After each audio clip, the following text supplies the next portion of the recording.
Bonsoir, je m'appelle Rémi Rabaza. On va parler ce soir de données principalement du registre Better, mais orienté sur une problématique importante qui est vraiment soulevée par de nombreux patients, qui est le problème de l'hypoglycémie dans le diabète de type 1 et d'essayer de voir l'importance de ce problème qui est probablement sous-estimé, pas du côté des patients, bien sûr, mais du côté des professionnels de la santé.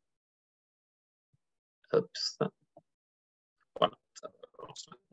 Donc, tout au long de la présentation, vous pouvez poser vos questions en utilisant la fonction questions-réponses dans le Zoom, là, qui, dans certaines versions, peut aussi marquer Q et A et non pas Q et R. Donc, n'hésitez pas à le faire, puis il y a quelqu'un qui m'aide pour les voir, pour qu'on soit capable de répondre le plus possible dès qu'on aura fini la partie plus formelle de la présentation.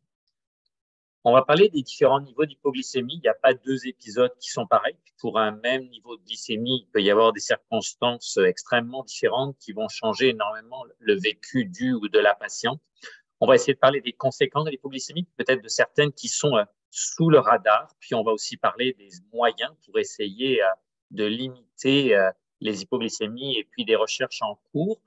Ça va être une présentation qui va mélanger des données qui sont déjà publiées, révisées par les pairs, donc qui ont passé un processus rigoureux, puis d'autres où on a déjà bien avancé les analyses, mais où c'est pas toujours publié et révisé par les pairs. J'essaierai d'insister là-dessus parce que c'est vraiment un élément important pour la recherche d'être transparent de ce qui est préliminaire, de ce qui a vraiment été publié, qui est passé dans un processus rigoureux. Alors, dans le registre Better, pour lequel on a actuellement à peu près 2800 patients qui sont inscrits et pour lequel on a aussi obtenu très récemment l'ouverture au-delà du Québec dans tout le Canada, on a vraiment presque 80% des patients qui nous rapportent avoir eu au moins un épisode en bas de 3 millimoles. Puis à 3 millimoles, on rentre dans une zone dangereuse au sens, c'est la porte qui s'ouvre vers les hypoglycémies plus importantes, celles qui peuvent faire en sorte qu'on peut malheureusement peut-être perdre connaissance dans certains cas. Et non seulement il y a 80% des patients qui ont fait au moins un épisode en bas de 3, mais c'est presque 2 épisodes par semaine, puisque c'est presque 8 épisodes chaque mois. Oups, pardon. Better, donc c'est un registre des personnes qui vivent avec le diabète. C'est un registre qui a été co-construit avec des patients, qui a vraiment un grand groupe de patients qui nous accompagnent depuis le début, qui se renouvellent régulièrement et c'est tout à fait normal et souhaitable, qui se veulent le plus représentatif possible des hommes, des femmes, des plus jeunes, des moins jeunes, des gens à la pompe, des gens qui sont aux injections et ainsi de suite. Et c'est un registre qui est ouvert à toute personne qui vit avec le diabète de type 1. Au-dessus de 14 ans, on s'inscrit soi-même. Et c'est essentiellement des questionnaires pour aller capturer des choses qui ne sont pas dans les grandes banques de données, comme par exemple la RAMQ, qui a même d'ailleurs du mal à identifier les gens avec le diabète de type 1, mais qui pourrait avoir les valeurs de laboratoire, les traitements. Mais là, il y a beaucoup de questions par rapport au vécu des patients par rapport à leur maladie. Puis en bas de 14 ans, par contre, là, ça doit être les parents qui remplissent, la personne qui prend en charge l'enfant qui remplit le questionnaire. Alors, on va parler de la définition de l'hypoglycémie parce qu'assez rapidement, dans le registre, on s'est rendu compte que tout le monde ne parlait pas exactement le même langage. Quand je dis tout le monde, c'est que le professionnel de la santé croit dire quelque chose de clair aux patients, mais ce qui est entendu n'est pas ce que l'on veut dire. Donc, on a eu une partie du travail pour essayer de simplifier la définition. On va essayer de travailler aussi sur les causes, on va aussi parler des causes et des conséquences. Pourquoi ça fait ça? Alors, l'hypoglycémie, c'est toute valeur dans le sucre qui est en bas de 4. C'est une discordance, un mismatch entre la dose d'insuline et les besoins réels à ce moment-là. Facile à dire, mais pas facile à calculer. Et le seuil d'apparition des symptômes est extrêmement variable. Ça peut dépendre de multifacteurs, parmi les plus importants, l'âge, essentiellement les personnes très jeunes et les personnes plus âgées, ou au sens des personnes qui ont un diabète de type 1 depuis peu de temps et versus longtemps, généralement le sentent pas très bien, mais généralement, d'une façon générale, on peut dire qu'avec le temps, on a moins de symptômes d'hypoglycémie, ce qui nous débarrasse d'une partie de symptômes très désagréables, mais qui nous débarrasse aussi d'une alarme importante. Plus on a fait d'hypoglycémie récemment, moins les symptômes vont apparaître au niveau où ils apparaissent habituellement et qui donnent une certaine sécurité, même si encore une fois on reconnaît que ça peut être des symptômes très désagréables, c'est-à-dire aux alentours de 4. Si on a consommé beaucoup d'alcool, on ne parle pas ici d'un verre, mais 3 verres ou plus, ça peut être ça. Puis il y a des circonstances particulières. Là, on en a choisi une qui est l'activité physique.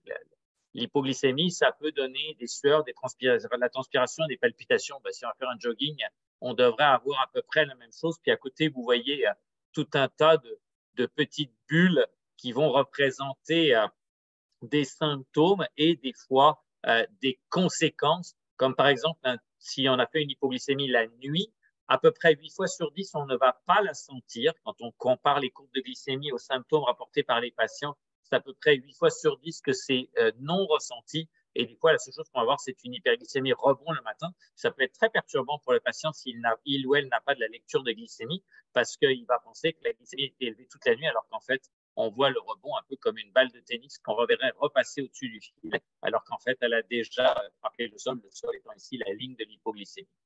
Alors, dans un monde idéal, pour l'instant, de plus en plus de lecteurs de glycémie sont assez fiables pour diagnostiquer l'hypoglycémie seule, mais s'il y a un doute, il est encore recommandé ou en tout cas raisonnable de faire une glycémie capillaire, même si c'est une demande très importante des patients d'être capable de diagnostiquer l'hypoglycémie sans faire de glycémie capillaire. On voit bien dans la pratique que c'est souvent le cas, mais s'il y a un doute, il est encore recommandé d'en faire une. Et j'ai bien conscience ici que c'est quelqu'un qui vit sans le diabète de type 1 qui dit ça. Il faut traiter sans attendre.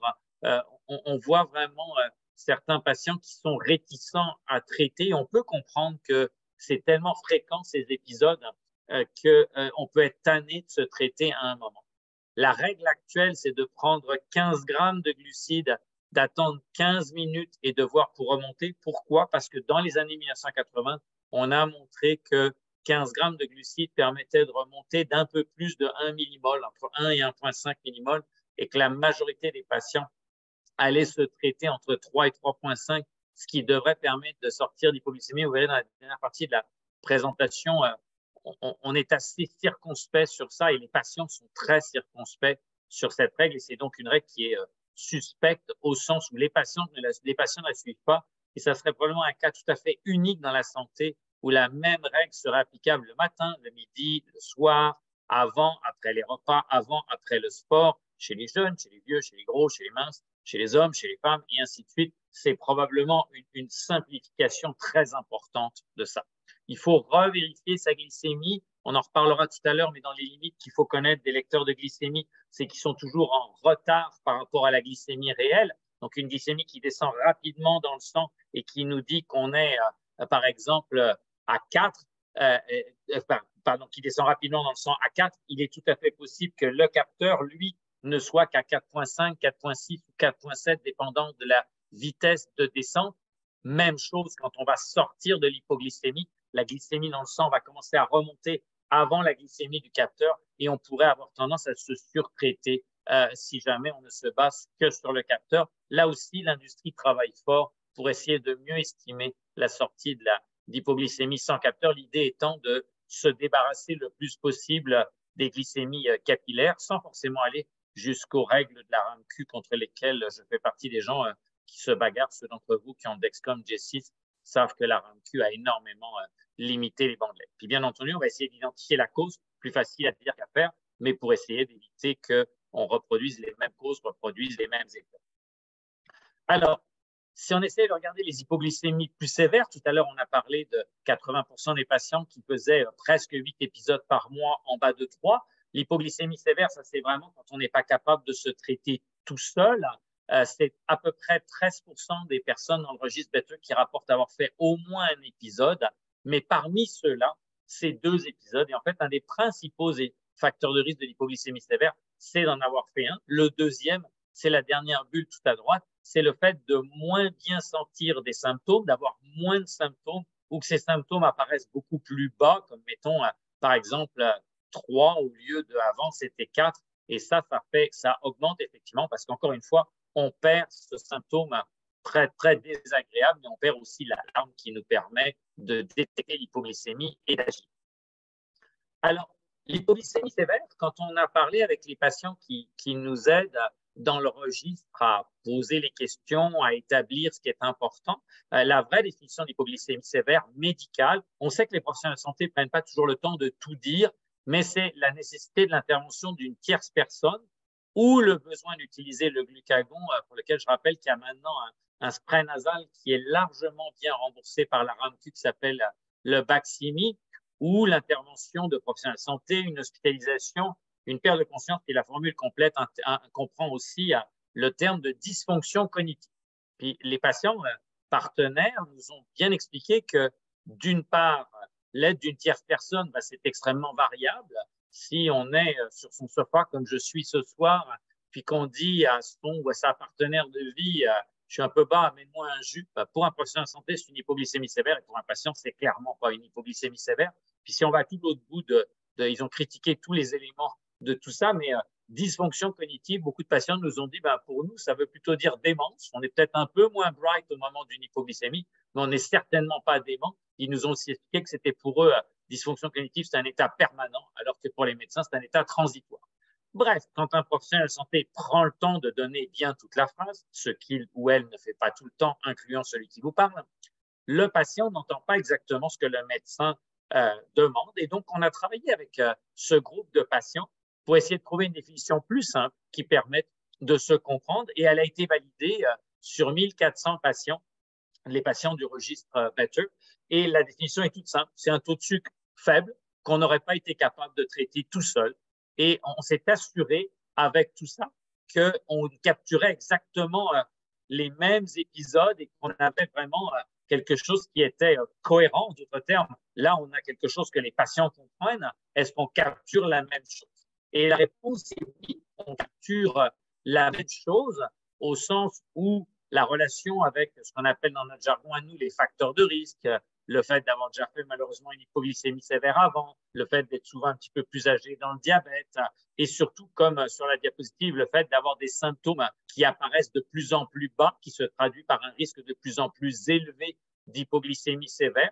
On a vu que c'était une relation exactement identique avec la définition simple proposée par les patients, toujours néanmoins, exactement comme on l'attendait, très légèrement plus faible, probablement, par exemple, parce que des épisodes qui étaient interprétés avant comme je me suis fait amener un jus par mon ou ma partenaire de vie ou par un enfant ou par un proche qui était absolument pas une hypoglycémie sévère au sens auquel on l'entend, c'est-à-dire un taux de sucre qu'on n'aurait pas pu traiter tout seul, ne sont pas capturés avec la nouvelle définition. Donc, ça donne probablement une fréquence plus réelle, plutôt aux alentours de 11% que de 13% par année, et probablement surtout mieux comprise par les patients. Puis ça, maintenant, c'est publié, ça a été révisé par les pairs.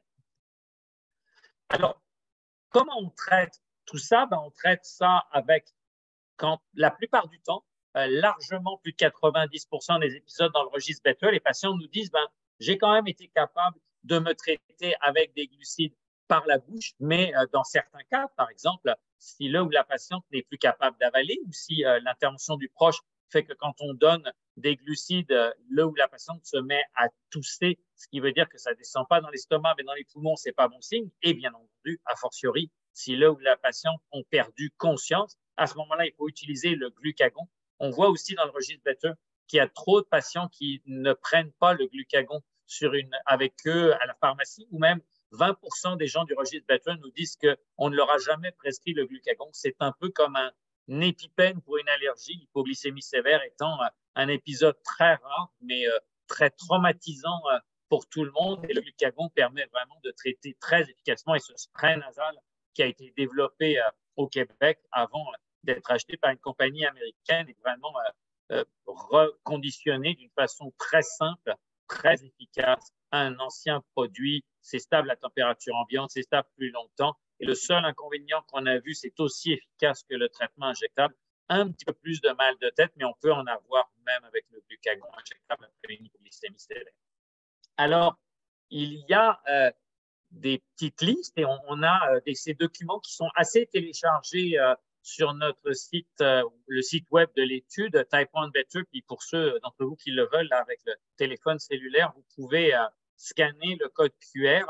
On a établi des listes qui permettent aux patients d'essayer de réfléchir à pourquoi ils sont trop hauts ou pourquoi ils sont trop bas, et bien entendu, à partir de là, d'avoir des moyens d'action pour essayer de réduire le risque que ça se reproduise, en particulier pour les épisodes sévères, mais aussi pour les autres épisodes.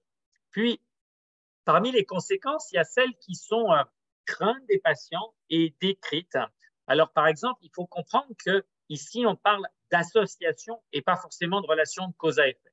En d'autres termes, on voit que les patients qui font plus d'hypoglycémie peuvent avoir un déclin cognitif, donc un risque ici de démence, de moins bonne mémoire et tout ça plus précoce.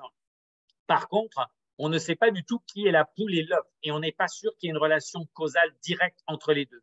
En d'autres termes, on pourrait aussi imaginer qu'un patient dont le cerveau vieillit un peu moins bien pour des raisons autres que l'hypoglycémie et que le diabète pourrait, par exemple, se tromper plus facilement dans une dose d'insuline ou prendre la dose d'insuline et ne pas manger tout de suite et ainsi de suite. Et donc, les deux choses cheminent en même temps. Leur lien de cause à effet qui est vraiment affirmé comme étant certain dans beaucoup de sites web est beaucoup moins certain. Et par contre, le lien entre perte de mémoire précoce et hyperglycémie chronique est, lui, parfaitement bien établi. Avec les hypos, c'est moins sûr. Les problèmes cardiovasculaires, on sait que dans de rares cas, ça peut donner des troubles du rythme cardiaque, mais c'est des cas rares, mais qui sont documentés. Et certains troubles du rythme cardiaque peuvent aller jusqu'au cœur qui s'arrête de battre. Et là, ça ne va pas bien, merci.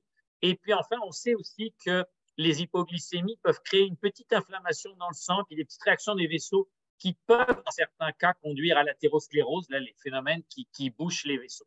Ça, c'est des choses connues qui sont souvent craintes des patients. Et encore une fois, attention pour la mémoire et pour le cerveau. C'est une association, ça ne veut pas dire que c'est un lien de cause à effet. Pour prendre un exemple caricatural d'une association qui ne donne pas de lien de cause à effet, la majorité des décès surviennent dans un lit. Donc, le décès est associé à être allongé dans un lit. Ça ne veut pas dire que c'est à cause du lit qu'on est décédé. C'est un exemple un peu extrême, mais qu'on donne régulièrement à la faculté de médecine pour bien permettre de comprendre la différence entre cause à effet et association.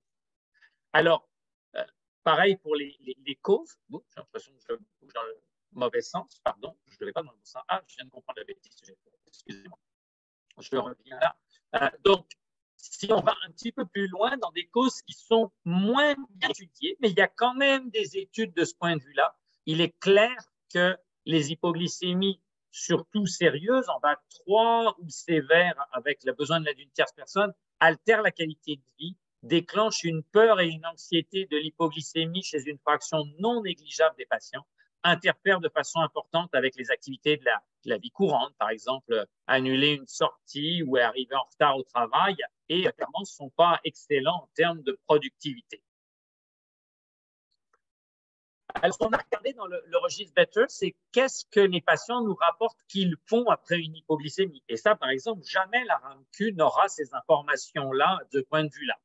Donc, les patients nous rapportent, vous avez à chaque fois la colonne de gauche en jaune, c'est les glycémies en bas de 3 et à droite, en rose saumon, c'est les hypos qui aboutissent aux besoins de l'aide d'une tierce personne, les hypos qu'on n'aurait pas pu traiter seul. On voit qu'une fraction importante des patients vont surveiller leur glycémie de façon plus fréquente et on s'attendrait à ce que ces chiffres soient néanmoins un petit peu plus élevés, peut-être parce qu'il y a déjà des gens qui les surveillent très fréquemment. On voit aussi qu'il y a des fois une consommation, la dernière ligne de glucides plus importante, qui est logique, mais pas forcément souhaitable. Par exemple, ce n'est pas l'objet de la discussion ce soir, mais près de 60% des patients dans le registre Better nous rapportent avoir un certain degré de surpoids, voire une obésité. Et donc, prendre des glucides régulièrement pourrait être une cause de ça et serait certainement une préoccupation des patients. Et entre les deux, il y a l'ajustement de l'insuline pour essayer de réduire le risque. Tout ça est bien logique. Ça, c'est des chiffres qui viennent du registre BFE, qui correspondent relativement à des choses qui sont publiées dans la littérature. Ces données-là, on les a déjà rapportées en congrès. On prépare le manuscrit, il n'a pas encore été révisé par les pairs. Si on regarde l'utilisation des services de santé, eh bien, quand on est en bas de 3, généralement, la majorité des cas, il n'y a pas de conséquences et c'est quelque chose qui est tellement fréquent que les patients discutent ça relativement peu avec leur professionnel de santé. Vous voyez, à peu près 16%. Quand par contre, il y a eu une hypoglycémie qui a abouti à l'aide d'une tierce personne, parce qu'on n'était pas capable de se traiter tout seul, de façon surprenante, de mon point de vue, ça devrait être discuté à 100% des prochains rendez-vous médicaux. Puis là, c'est seulement 40%, puis c'est pas du tout forcément la faute du patient. Il y a peut-être pas de questions, il y a peut-être pas le temps, ou on ne laisse peut-être pas le temps de faire tout ça. Et vous voyez que contrairement, par exemple, au diabète de type 2, la forme la plus fréquente, où c'est très, très fréquent que l'on recourt à l'intervention des ambulanciers ou à un transport en ambulance vers un centre hospitalier. Ici, c'est quelque chose qui est vraiment beaucoup, beaucoup plus rare dans le diabète de type 1. Ce qui a été beaucoup moins étudié et qu'on a déjà rapporté en congrès et qu'on écrit le papier, c'est ses conséquences sur la physique et la santé mentale. Et je pense que c'est vraiment un biais des professionnels de la santé de regarder le nombre de séjours à l'urgence, qui n'est pas du tout inintéressant, mais de laisser passer sous le radar d'autres éléments. Et un élément qui ressort vraiment d'une façon très importante et qui est vraiment très novateur du registre Better et qui vient de ces discussions intensives avec les patients, c'est la notion de fatigue persistante après un épisode d'hypoglycémie, même sérieuse. Et donc, je vous rappelle qu'en bas de 3, dans le registre Better, c'est 8 patients sur 10 dans le dernier mois, avec quasiment 2 épisodes par semaine, et à peu près un patient sur 5 nous rapporte qu'il ou elle a une fatigue persistante. Le deuxième élément qui est important, c'est l'anxiété, qui est très importante, et probablement une anxiété qui peut être partagée par la famille et par les proches. Puis un dernier élément, presque en bas à droite, avec les hypoglycémies sévères, c'est un sentiment de honte qui peut amener le patient à ne pas en parler à l'équipe de soins, doubler en plus, par exemple, des craintes pour, par exemple, la perte du permis de conduire qui peut survenir dans certains cas, dépendant des circonstances où c'est venu. Et on a d'autres éléments en lien avec l'hypoglycémie qui montrent bien son importance, le fardeau que ça représente. On a regardé dans le registre si les gens qui nous rapportent manger moins de glucides que d'autres, ça c'est les gens qui ont accepté de répondre à plus de questions que la moyenne faisait plus d'hypoglycémie, et la réponse est non. Les gens qui ont tendance à avoir une diète plutôt faible en glucides ne font pas plus d'hypoglycémie. On a regardé une situation habituelle qui augmente le risque d'hypoglycémie, c'est l'activité physique. Si les personnes qui font de l'activité physique, est-ce que les hommes et les femmes si les hommes et les femmes qui vont faire de l'activité physique jouent sur les deux grands facteurs, réduire la dose d'insuline de façon préalable ou prendre des glucides, et les femmes nous répondent préférer largement réduire leur dose d'insuline, alors que les hommes sont beaucoup moins gênés de prendre une collation. Et on peut comprendre la relation ici en fonction du genre et du sexe qui est assez différente. Et puis enfin, les patients et les patientes nous rapportent que l'hypoglycémie, le malaise, fait partie du top 3 des choses pour lesquelles ils se sentent stigmatisés. Puis notre collègue Sophie Brazo a un beau papier avec une étudiante d'été qui montre que la présentation des gens avec le diabète de type 1 dans les grandes séries, dans les grands films, se fait souvent au travers d'hypoglycémie. Et donc, effectivement, c'est probablement quelque chose qui augmente la stigmatisation. Alors, comment on peut prévenir l'hypoglycémie? Les outils qui sont déjà disponibles, les technologies, puis la recherche que nous, on mène dans ce domaine-là, là, ça va être assez centré sur notre nombril, la recherche qu'on va présenter. Alors, on a parmi les outils dont on est extrêmement fier, dont on vient de valider l'efficacité et la sécurité, c'est un outil d'auto-formation en ligne où la patiente peut s'inscrire et aller regarder à peu près tous les éléments qu'il y a pour le diabète au moment où il le veut, au rythme auquel il ou elle le veut, et 24 heures sur 24, c'est disponible. Ça a été co-construit par des patients et par des professionnels de santé. Donc, ce n'est pas nous, les abominables professionnels de santé qui ne vivent pas avec le diabète, qui ont fait ça. Ça a été fait vraiment en groupe. Il y a 6 grands domaines comme la médication, comment surveiller ses glycémies, l'alimentation, l'activité physique, des situations particulières comme les jours de maladie, les voyages et ainsi de suite. Et on a actuellement 3 versions pour ça.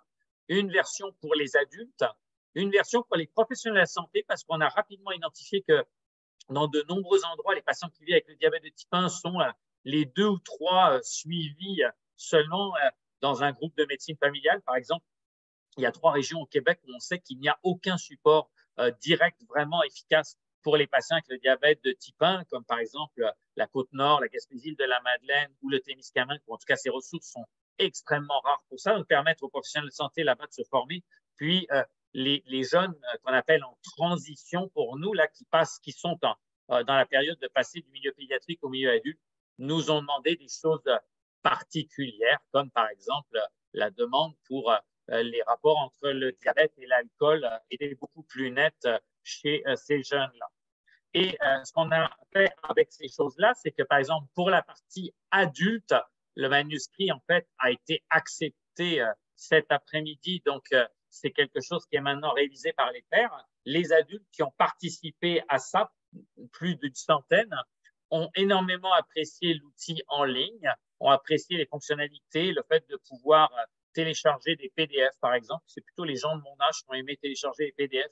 Les plus jeunes ont aimé les petites vidéos et ainsi de suite. Et donc, ça a bien fonctionné et surtout, ça a été bien apprécié, pardon. Surtout, ça a bien fonctionné parce que les patients qui ont participé à ça, qui ont passé en moyenne un peu plus d'une heure et demie sur le site sur plusieurs semaines, rapportent après avoir fait le programme et aller chercher ce qui les intéressait le plus. Il y avait quelques passages obligés, faire moins d'hypoglycémie dans les 3 derniers jours.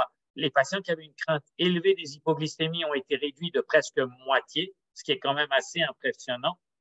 Et ils se sentaient beaucoup plus en confiance de prévenir les hypoglycémies.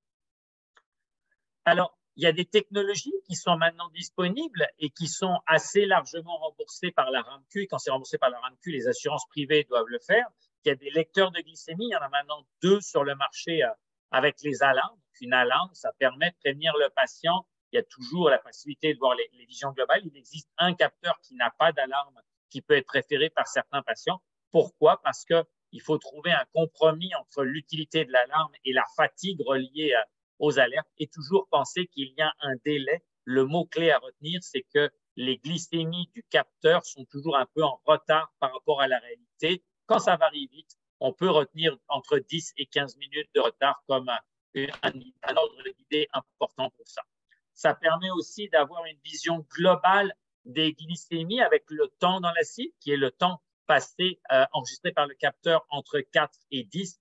Et dans un monde idéal, on vous incite vraiment à aller voir vos rapports. Il y a vraiment un petit, comme une lumière au coin de la rue pour arrêter les voitures qui est là. Et on incite les gens à avoir moins de 4 à 5 du temps en hypoglycémie.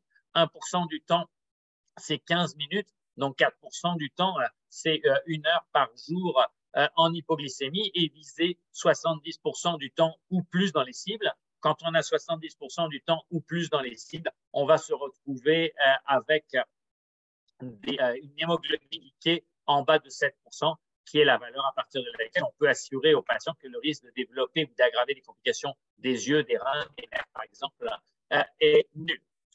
Il y a une nouvelle technologie comme les pancréas artificiels. Tout le monde n'a pas besoin d'une pompe, mais maintenant, on a 2 pompes sur les 4 disponibles sur le marché qui sont capables de parler avec un capteur et qui ont un algorithme qui permet un ajustement automatique du débit de base. Donc, par exemple, le capteur indique une tendance vers l'hypoglycémie, la pompe va réduire son débit, voire complètement s'arrêter. Mais là aussi, il faut faire attention à la fatigue reliée aux alertes. Là encore, le délai entre la glycémie dans le tissu interstitiel sous la peau versus le sang est là. Et puis, il y a beaucoup de débats pour savoir quand une hypoglycémie survient.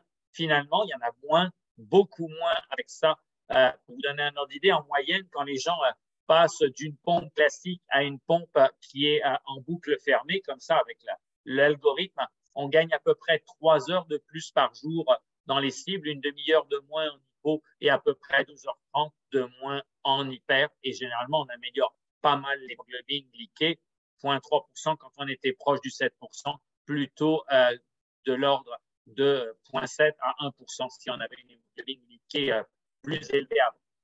Dans les recherches qui sont en développement important dans notre milieu, on essaye de mieux comprendre comment traiter l'hypoglycémie. On est convaincu, nous, la règle des 15 grammes, 15 minutes est bien trop simple et bien trop simpliste pour faire ça. Puis on va montrer 1 ou 2 données juste après.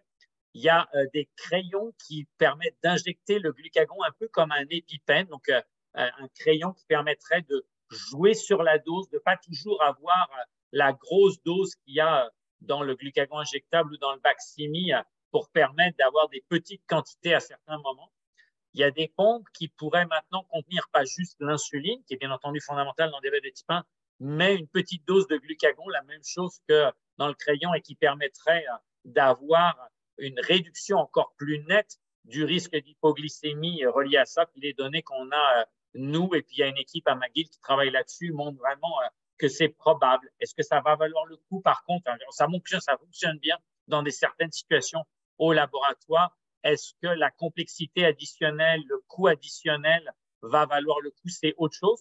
Puis, des études extrêmement excitantes au sens où, pour les patients qui malheureusement font des comas hypoglycémiques répétés malgré toutes les mesures mises en place, jusque-là, on faisait des greffes d'îlots, ces fameuses cellules qui produisent l'insuline et qui ont été détruites dans le diabète de type 1. Et jusqu'à une période récente, les seules greffes que l'on pouvait faire, c'était à partir de quelqu'un qui était décédé, comme on peut récupérer un cœur, un rein pour le greffer à quelqu'un d'autre.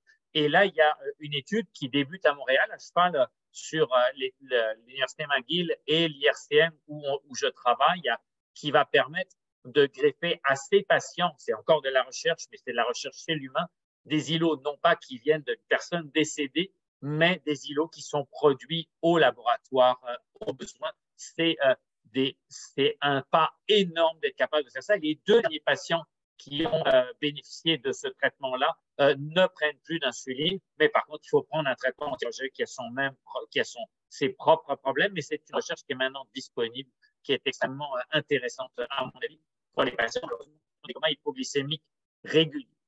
Alors, cette règle des 15 grammes, 15 minutes, le manuscrit est soumis et en évaluation. On l'a testé et on avait fait une étude préalable qui avait montré que beaucoup de patients, près des 2 tiers, ne prennent pas 15 grammes, mais prennent 32 grammes d'emblée pour traiter une hypoglycémie, une trentaine de grammes. Là, c'est juste que ça fonctionnait avec des comprimés de 4 grammes. Ça fait des multiples de 4 dans les études qu'on a fait, mais il ne faut pas prendre le chiffre exactement précis. Donc, dans cette étude-là, on a une trentaine de patients extrêmement braves et vraiment, on est très, très reconnaissant, qui ont accepté qu'on les mette 4 fois en hypoglycémie. On a fait baisser volontairement leur glycémie 4 fois, 2 fois entre 3 et 3,5, puis 2 fois en bas de 3. Puis on a donné une fois 16 grammes, une fois 32 grammes. Puis on a regardé combien de patients arrivaient à s'en sortir en 15 grammes. Alors ça, c'était la 3e étude qu'on fait dans ce domaine-là qui montre que finalement, après 15 minutes, qu'on prenne 16 ou 32 grammes, la proportion de patients qui sont sortis d'hypoglycémie est loin d'être négligeable, mais n'est certainement pas le 80-90% qui avait été rapporté dans les années 80. Et donc, il y a au mieux à peu près 40% des patients qui sont sortis d'hypoglycémie. Et notre hypothèse, c'était que quand on était vraiment bas au moment de diagnostiquer l'hypoglycémie, on aurait pu s'autoriser à prendre 32 grammes. Puis si on était plus proche du 4, c'était peut-être dangereux de prendre 32 grammes, dangereux au sens qu'on risquait d'avoir une hyperglycémie rebond importante. Et ce n'est pas du tout ce qu'on a vu. On a vu que le 32 grammes fonctionnait plutôt mieux aux alentours du 3,5 et qui fonctionnait pas vraiment mieux que le 16 grammes en bas. Donc, le message que nous, on tire de cette étude-là, c'est qu'une fois de plus, on montre que le 15 grammes, 15 minutes ne fonctionne pas, que ça ne sert à rien de blâmer les patients qui prennent un petit peu plus que le 15 grammes, 15-16 grammes recommandé, mais que prendre un peu plus n'est pas forcément utile si on est très bas, mais ça pourrait peut-être être utile si c'est très haut, si on est un peu plus haut et proche de la limite de l'hypoglycémie classique. En fait, ce qu'on est en train de faire maintenant, c'est d'avoir une attitude différente qui est de dire, si avec la tendance de la glycémie sur le capteur, on voit que l'hypoglycémie est inévitable, on va aller traiter avant de descendre en bas de 4. Cette étude devrait être complétée avant Noël et on a bon espoir de démontrer que dans certaines circonstances, on peut se traiter au-dessus de 4 et éviter certains épisodes d'hypoglycémie. Et donc, vraiment, ça montre que le 15 grammes, 15 minutes ne fonctionne pas et c'est le principe de la recherche. On tâtonne pour essayer de trouver des alternatives qui sont meilleures et l'alternative qu'on teste en ce moment, c'est vraiment de se tester un petit peu plus haut quand l'hypoglycémie semble inévitable, imminente, je devrais dire. Pour finir là-dessus, avant de prendre vos questions, en décembre, on devrait être en mesure d'offrir quelque chose à la communauté Better pour vous permettre de découvrir un autre aspect de la recherche et du diabète. Il y aura en décembre un webinaire sur alcool et diabète de type 1, parce qu'on s'est dit d'une façon pas très originale que peut-être pendant les fêtes, il pourrait y avoir une consommation un petit peu plus importante. Au mois de janvier, il y aura quelqu'un qui va venir vous parler des problèmes d'articulation reliés au diabète de type 1. C'est probablement quelque chose qui est sous le radar. Et au mois de février, quelqu'un qui viendra parler de ces fameuses petites bosses qui apparaissent quand on a trop souvent piqué au même endroit, qui font que l'insuline s'absorbe extrêmement mal, ou en tout cas d'une façon moins prévisible. On va maintenant prendre vos questions. Et si jamais vous n'êtes pas encore membre de notre communauté et que vous voulez vous inscrire, parce qu'on apprend énormément et plus on est, mieux ça sera. On a même des discussions intéressantes avec des gens qui conseillent à la RAMQ sur l'utilité de certains traitements et technologies. Vous pouvez, avec le petit code QR ici, vous enregistrer. Alors, je vais ouvrir les questions pour essayer de voir comment ça se passe. Alors, je vais partir du bas des premières questions. Excusez-moi, j'essaie de voir.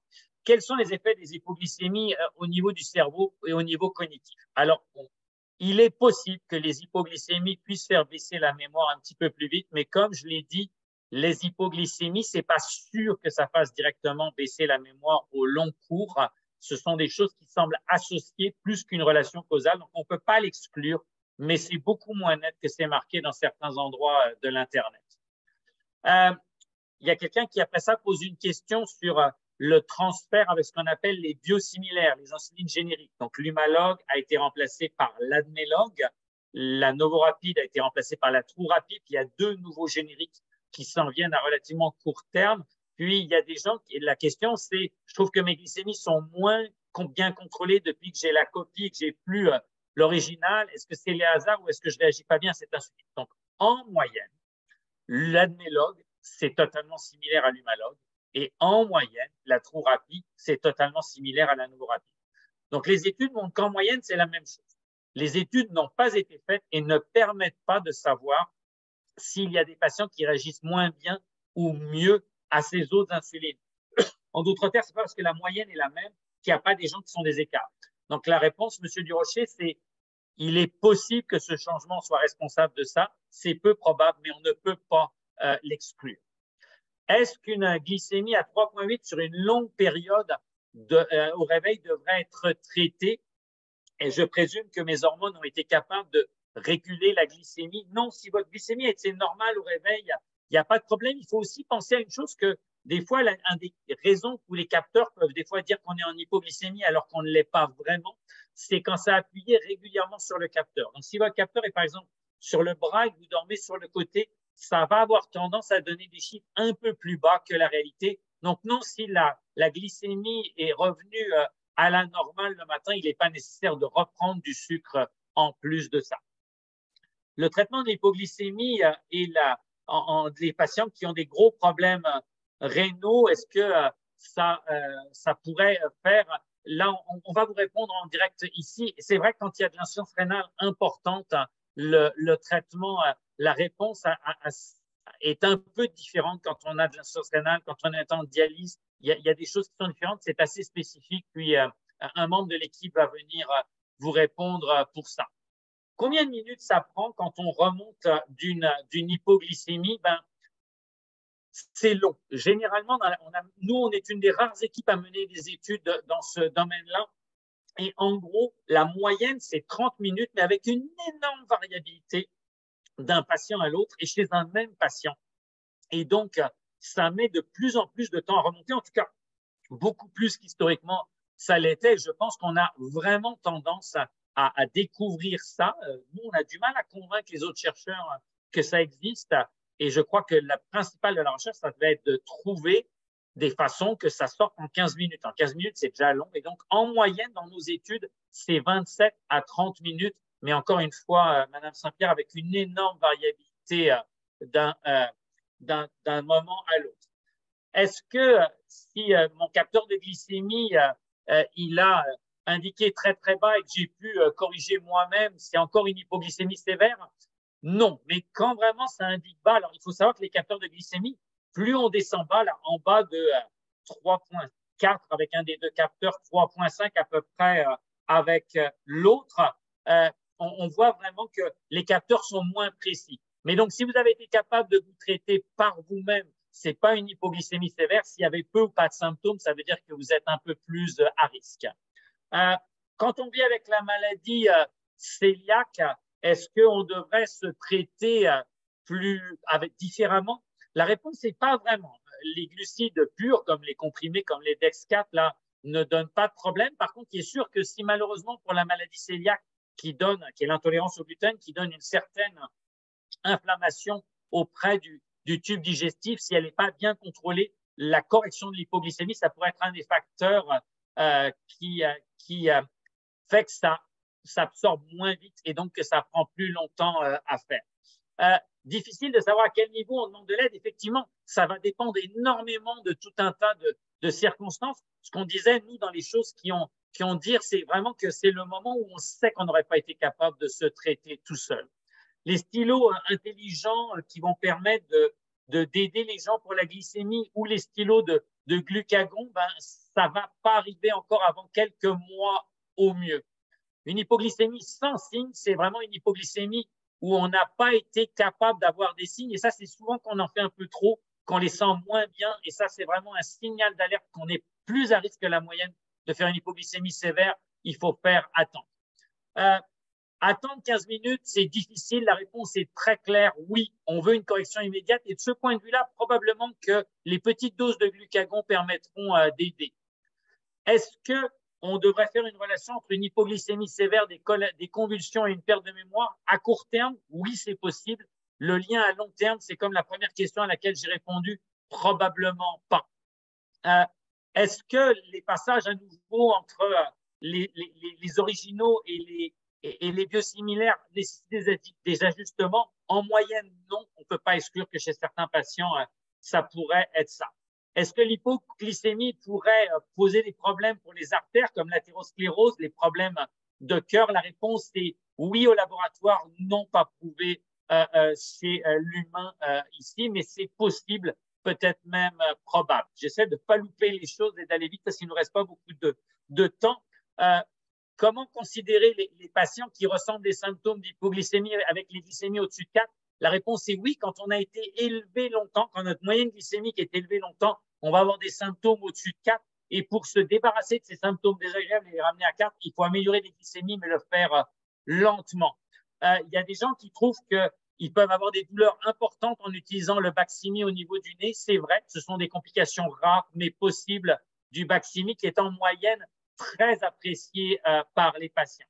Comment retrouver une sensibilité aux hypoglycémies quand on l'a perdue? Ne pas faire d'hypoglycémie pendant au moins 2 mois. Et on est en train de tester à l'IRCM, on a un programme là-dessus pour aider les gens en ligne. Il y a peut-être aussi certaines modalités d'exercice particulières, ça s'appelle l'étude Philippe. Puis mon équipe serait heureuse d'avoir plus de patients pour ça, mais il n'y a aucune obligation jamais de participer. Pourquoi c'est si différent entre un épisode et un autre?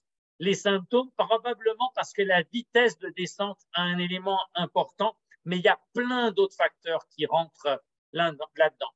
Comment est-ce en cas d'hypoglycémie sévère, est-ce qu'on devrait réduire les doses d'insuline? Oui, certainement, au moins à court terme et non pas à long terme. Je m'excuse, j'essaye de voir la meilleure source de glucides à prendre. Jamais aucune étude ne l'a fait, mais c'est clair que de prendre des glucides d'absorption rapide, comme des comprimés de Dex4, plus que des choses qui sont mélangées, comme de la crème glacée ou du chocolat, est certainement plus efficace. Le lien pour la formation pour les professionnels, on l'a sur notre site Type 1 Better, c'est à la partie support pro.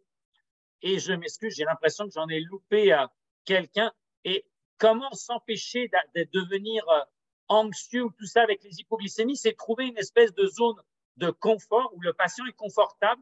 Mais c'est surtout, moi, mon message aux jeunes internes, aux jeunes résidents qui travaillent avec nous, aux jeunes médecins, c'est de dire ça ne sert à rien de rappeler les cibles idéales. Il faut retrouver une zone de confort et souvent les capteurs qui permettent d'avoir des alarmes, qui permettent de savoir, on est souvent très apprécié. Je m'excuse si j'ai loupé certaines questions, mais l'équipe m'explique qu'on est en toute fin de temps qu'on avait pour la conférence. Donc, je veux vraiment vous remercier tous d'être là et on vous assure que les questions que vous posez ont une influence énorme, pas juste sur la façon dont moi j'interagis avec les patients. J'ai la chance d'assurer les soins ou de participer aux soins d'un peu plus de 500 patients qui vivent avec le diabète type 1, mais surtout sur le programme de recherche que tout le groupe autour de moi, là, je suis un porte-parole d'un grand groupe. Moi, je suis le bavard qui a des cerveaux qui réfléchissent et toutes les questions que vous posez nous passionnent là-dessus. Et on est très, très fiers de voir qu'on est rentré maintenant dans la phase du registre Better. On est capable de montrer des données et des données qui intéressent le gouvernement du Québec, mais plus largement, on a commencé à avoir quelques contacts avec d'autres provinces et avec le gouvernement fédéral. Je vous remercie énormément pour votre participation ce soir. C'est très valorisant de voir le nombre de personnes qui sont en ligne et puis j'apprécie énormément. Je jette un tout petit coup d'œil pour voir s'il y a vraiment une question importante à laquelle je pourrais répondre quand même. Le fait que ça soit trop long à remonter la glycémie, c'est quelque chose sur lequel on travaille. Et des fois, en fait, quand ça se met à remonter, d'un seul coup, on a l'impression que les glucides étaient cachés dans un coin de l'estomac puis qu'ils se mettent à rentrer. On n'a pas de bonne explication, malheureusement, pour ça. Mais on essaye de trouver des solutions pour que ce soit plus rapide et plus prévisible. On est à tâtons là-dedans et on est un peu seul comme équipe à travailler là-dessus. Et on a beaucoup de mal à convaincre des fois nos pairs que c'est vraiment une question très importante. Merci énormément de venir en aussi grand nombre le soir. Je vous souhaite une excellente fin de soirée, sans hypoglycémie.